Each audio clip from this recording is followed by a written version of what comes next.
A very good evening to you. It's called white flight, but is it happening here in London? The phrase refers to white people leaving cities because they don't like immigrants settling in their neighbourhood. Well, BBC London has obtained new figures which do show rapid change in London's ethnic makeup. We've also been speaking to people who say white flight is happening, but are they right?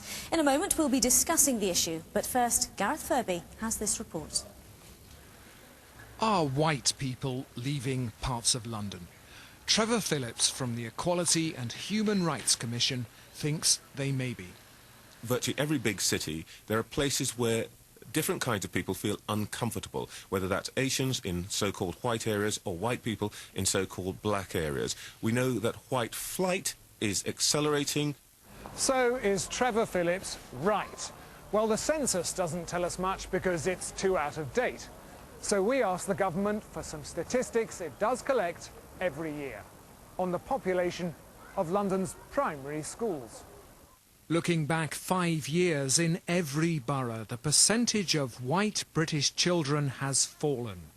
Across inner London, on average, under 22% of primary school children are white British. In Hackney and Tower Hamlets, it's under 15%. In Newham, under 12%. Of course, this doesn't prove white flight. It may just be down to different birth rates, for example. But it does show change in London, and nowhere, it seems, may be changing faster than here. The average fall across London since 2003 is just over 6%. In Barking and Dagenham, it's almost 3 times that figure. I was 7 when the war broke out in 1939.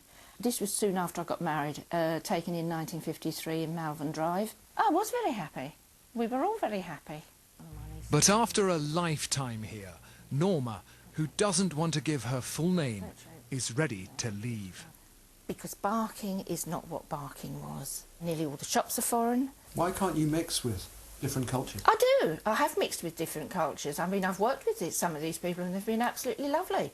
But that doesn't mean to say I want to live cheek by jowl with them and slowly but surely find that I'm the only person left in an area where everybody else has moved away from, and that's what's going on.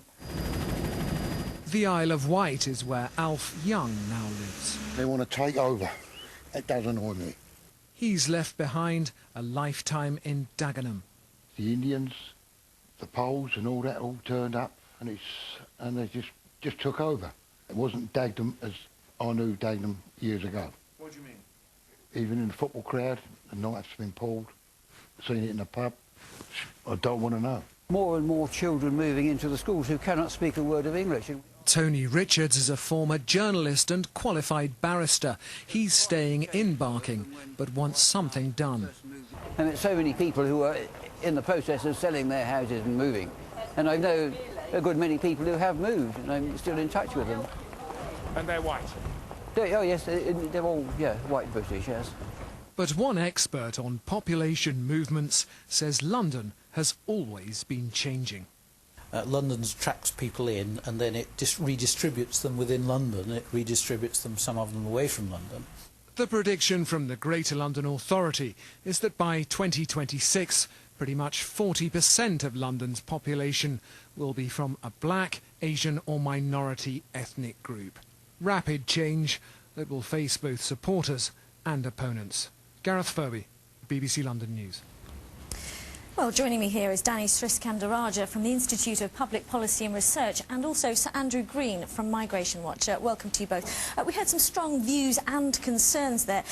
One thing that's clear, Danny, is that the overall trend in the change of the makeup of London. Are you surprised by those figures? I'm not surprised, because there's no denying that there is a lot of population change, and what's happening across the UK is probably most acute in a place like London. But I think there are 2 very important things to note here. One is that, yes, there are some people moving, and yes, there are people, like we've just heard, who are unhappy about the racial mix-up of places that they're living in, but the evidence suggests that what's really driving some of this movement is not to do with race necessarily, but to do with class and socio-economic status. That young people with families want to move out of London, older people don't like to live in crowded places, and they're moving out to the home county. So I don't think it's race that's necessarily driving it.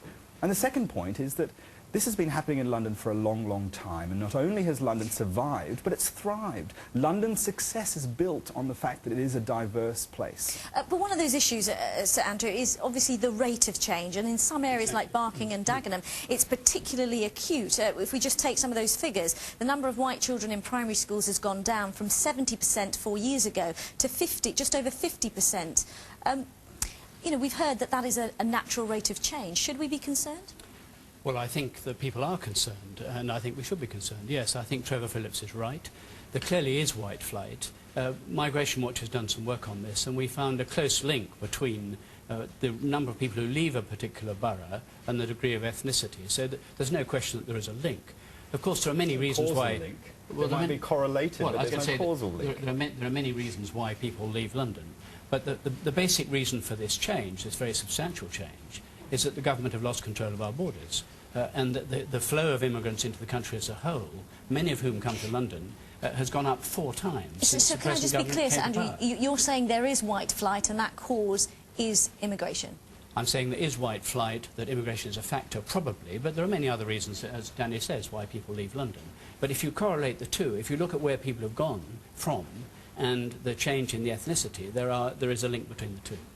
This is a very complex process, and to reduce it to something about race and calling it white flight either means you've misunderstood the complexity and the various reasons why people move, or you're trying to misrepresent it and make this about race. No, I don't think so.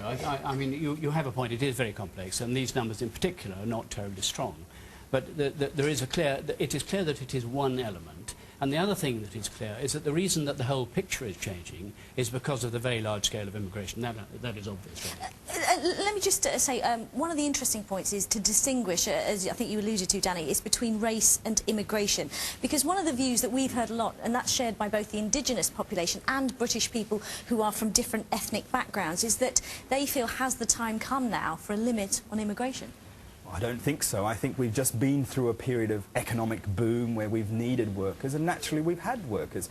But there were periods, for example, in the 1980s, when the UK and indeed London were losing large numbers of people, and we were talking and being worried about population decline. That was a long time ago. I think there's absolutely no question that the government have lost control of immigration. The public want to see it dealt with, and they're absolutely right.